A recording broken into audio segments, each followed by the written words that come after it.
Bismillah walhamdulillah wassalatu wassalamu ala rasulillah. Assalamu alaikum. So, today's lesson, we were first talking about the introduction to Surah Al-Asr, and today inshallah we're going to talk about the Surah Al-Asr itself. Okay? And the first ayah in Surah Al-Asr, what is it? Wal-Asr. Wal-Asr.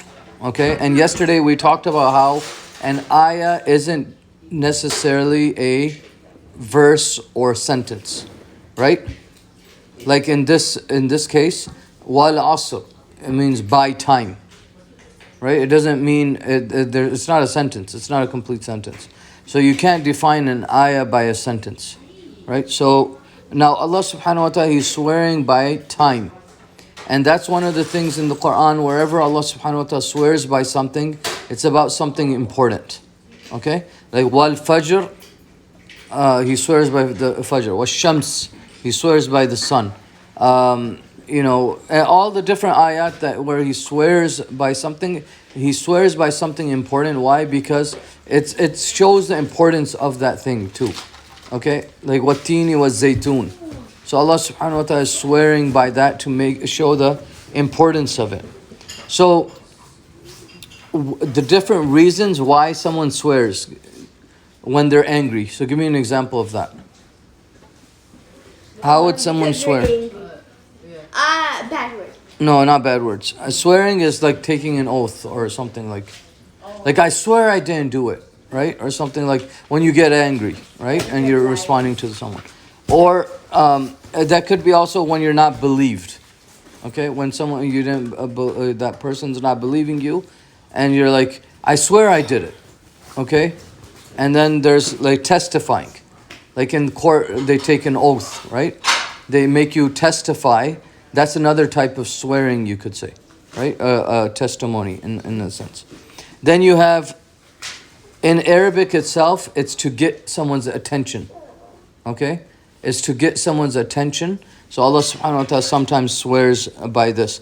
And then only in the Quran, Allah subhanahu wa ta'ala swears to give evidence and to describe a witness. Okay? So He gives evidence through that thing, and also that thing becomes a witness for that. Okay? For whatever He's about to say. And in this case, it's jawabul qasam. Right? The answer for the qasam. Innal insan lafi khusr. That thing that He's swearing by is a testimony or evidence or a witness against that or for that. Innal insana lafi khusr, that indeed all of mankind or each and every person is in an extreme state of loss. Okay? So Allah subhanahu wa ta'ala over here, because He's swearing by time, time is a witness against it. What does that mean? What do you guys think? How is time a witness against or for people being in loss? Because they're the ones who are using it the way. Huh? So what's your question again? Yeah, say that. How is time a witness for people being in loss? Because some people use it, like they misuse it, and then They misuse it. against them. Yeah, and so it testifies or a witness for against them. So for example, like just think about time being some old person who saw a lot of things happen in their life. Okay? They saw World War I, they saw World War II, they saw, all these different battles or wars that happened, conflicts. And then at the end of their life, they're 80, 90 years old, 100 years old, and someone asks them, and they're like, because they've seen so much, they have a lot of wisdom too, right? And so, but they can, because they witnessed all these things, wars happening, they can kind of testify for that. Or they could back it up. They could say that, we saw all of these different things happening. And that person is a great witness because they saw all of these things happening in front of them. Okay? So, people getting wealth and losing what is right or wrong, right? So, for example, when a person is living their life, they're getting a lot of wealth, but and other things, and there's of course nothing wrong with that, but let's just say towards the end of their life, they have what did they start losing? When someone gets really old, what happens? They start losing their health. They start losing their vision. They start losing their hearing. They start losing their intellect. They can't walk as much as or run as much as they used to. So slowly time catches up to them, and slowly they lose some of these things that Allah subhanahu wa ta'ala had given them before. And so time is a witness to all these tests and trials that we're going through. Right? Every single person is giving their own test paper. And time is a witness for that. And that's what Allah subhanahu wa ta'ala is saying over here. And now, the other thing about this is that we should, remember when we went to the graveyard in Ramadan? Okay, don't be right. That was different. Okay. Yeah, it was depressing. But when we were walking around the graves, when you saw the graves, what did it say on them? Their names and their dates. Yeah, and each one is different, right? Someone lived 21 years, someone lived 6 months, some lived 5 years, some lived 80 some years. Every single person had a different date born when they were born and they died. And that's the thing, that's the reality, that every single person has a different lifespan, and this time is a witness for that, right? And the last point here, and then we're going to do an activity, inshallah. So one of the things that's common is that most people, as they're getting older, they build more and more regrets. I wish I would have done this. I wish I would have done this differently. I wish, this, whatever, all these different things that they kind of regret about, right? And that's what time is, because as time keeps going and moving, okay, you lose something and you can't ever get it back, right? Time can never come back.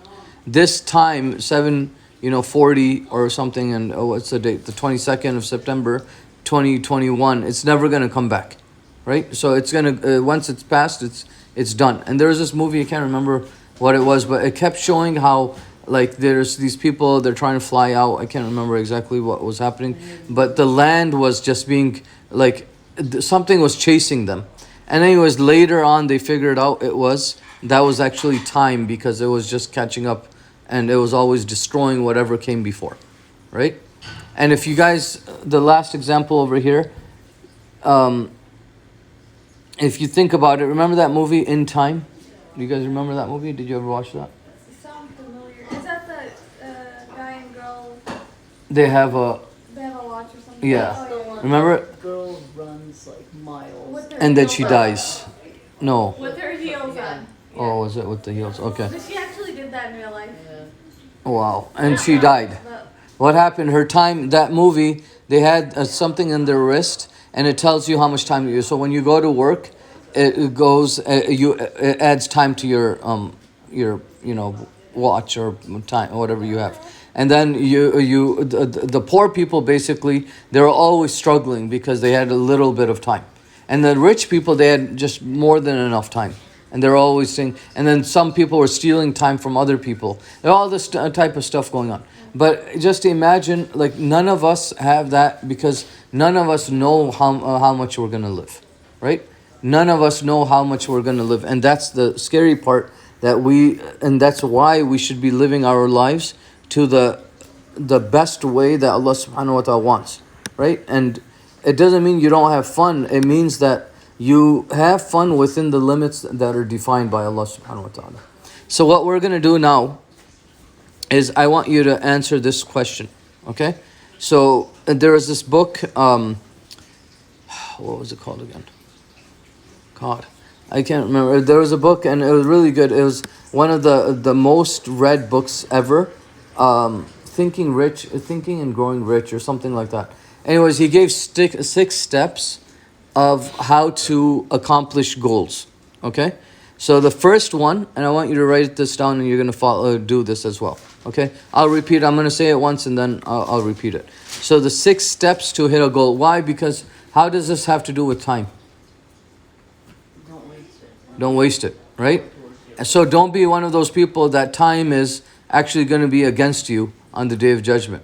That this person used it, they had this many years they lived, and they did it and they lived it in the wrong way, right? So the first way to hit your goal, or first thing to do, 6 6 steps to hit a goal or to get a goal, get something. Are we talking about goals again? So first thing is, Goals ko wala ka. do you have any goals? Do you have any No, I goals? don't have Yeah, that's the problem. So first thing is, you have to have something that you're fixed on. Okay? That you're fixed on, you have a certain goal in your mind that you're fixated on it, right? So for example, I want everyone to write down something that you want to do, and just let's just say you want to get it done, something that you can do before end of December. Okay? So the first thing is you get something that you're obsessed with, you really, really want, and you work hard towards getting it. Okay? The second thing you have to do to get that goal is determine what you're willing to give up to get that. Okay? So what you want to do. Okay? Determine what you are willing to give up for that goal. Wait, why do you have goals over time after asking? Because the time and managing your time and setting goals for yourself. Okay? So the second thing is determine what you're willing to give up to get that goal. Number 3, give a date to yourself by the time you want it done. By, for example, the end of this year, I'm going to accomplish that goal. Okay? Number 4, create a definite plan of how I'll do it. And begin right away. So don't begin tomorrow. Begin like right away today, how I'm going to start doing that. So you have to have a definite plan on how you're going to achieve that goal. Number 5, you write a mission statement for yourself. Okay? So you have to write down in 1 or 2 paragraphs, okay, that what you want to do, what are you going to give up to get that, when you're going to have it done by, and how you're going to do it. Okay? You do those things. And then lastly, number 6, you're supposed to say this over and over again. So you envision it. That I'm going to get this, or this is my goal, this is what I'm doing, and whatever, and this is how I'm going to get there. You repeat it over and over to yourself so that it becomes kind of a reality for you, inshallah, that you want to get that, you want to achieve that goal. You guys get it? We have to share it, no? How much are we supposed to write? Are we supposed to share it? Did you write the 6 things first? Oh, no. Well, write the 6 things. What are they again? No. You can just copy it from your peers.